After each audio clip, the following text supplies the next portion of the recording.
வணக்கம் மக்களே, இது உங்கள் பாடறிவோம் படிப்பறிவோம். இந்த வார டீச்சிங் எபிசோட்ல 80s அந்த கோல்டன் பீரியட் அப்படின்னா இளையராஜா தானே எல்லாருக்கும் ஞாபகம் வரும். கொஞ்சம் வித்தியாசமா இளையராஜா மற்றும் மெல்லிசை மன்னர் எம்.எஸ். விஸ்வநாதன் இருவரும் சேர்ந்து பணிபுரிந்த மெல்ல திறந்தது கதவு திரைப்படத்திலிருந்து ஒரு சூப்பர் டூப்பர் ஹிட் சாங் பார்க்க போறோம்.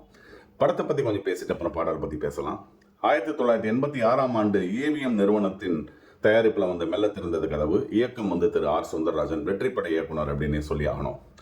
மோகன் கேட்கவே வேண்டாம், அப்பெல்லாம் கொடிக்கட்டி பறந்த காலம். மோகன், இளையராஜா, இந்த எஸ்பிபி, இந்த காம்பினேஷன் அப்படின்னாலே சக்சஸ் அப்படிங்கிற ஒரு காலகட்டம் அது. மோகன் ஏவிஎம் நிறுவனத்திற்காக முதலாக இந்த படத்தில் நடிச்சிருந்தார். ராதா மற்றும் அமலா இரண்டு பெரிய ஹீரோயின்கள் படத்தில் நடிச்சிருந்தாங்க.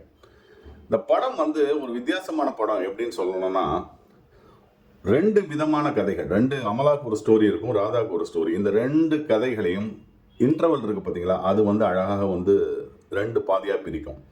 மதுரையில் சினிப்பிரியா தேட்டரில் என்ன பண்ணாங்கன்னா, அந்த தேட்டர் அத்தாரிட்டிஸ் இந்த ரெண்டு ஹாஃப்ஸ், ஃபர்ஸ்ட் ஹாஃப் செகண்ட் ஹாஃபை மாற்றி திரையிட்டாங்க. அதாவது மாற்றி திரையிட்டாங்க.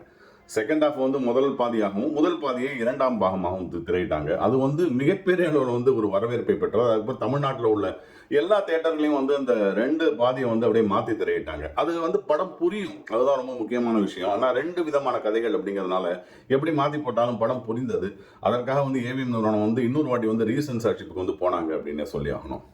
மிகப்பெரிய அளவில் ஒரு வெற்றி திரைப்படம். அந்த காலத்தில் மோகனுக்கு வரிசையாகவே எல்லாமே சில்வர் ஜூப்ளி ஹீரோ அப்படின்னு சொல்லுவாங்க இல்லையா, எல்லாமே சில்வர் ஜூப்ளி. மெல்ல திறந்ததுக்கு அது நிச்சயமாக விதிவிலக்கு கிடையாது.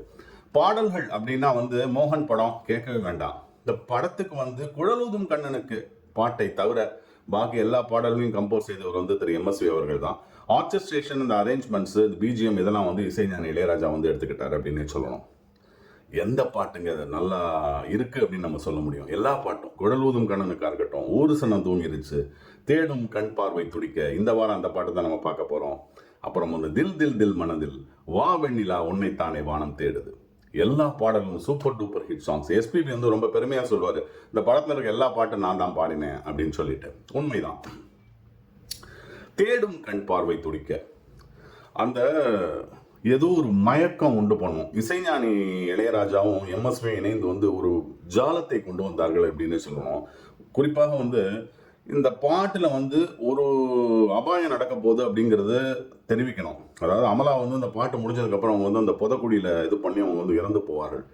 அதை அந்த இசையின் மூலியமாக, அந்த இன்டர்லூட்ஸ் மியூசிக் இருக்கு பார்த்தீங்களா, அதில் இசைஞானி ரொம்ப தெளிவாக சொல்லியிருப்பாரு.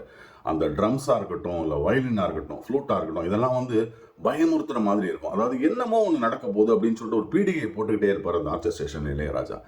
அந்த ஸ்டார்ட் ஒன்று இருக்கு, எஸ்பிபி ஆரம்பிப்பாரு, தேடும் கண் பார்வை துடிக்க, ஐயோ அப்படியே கொள்ள அடிச்சிருவாரு.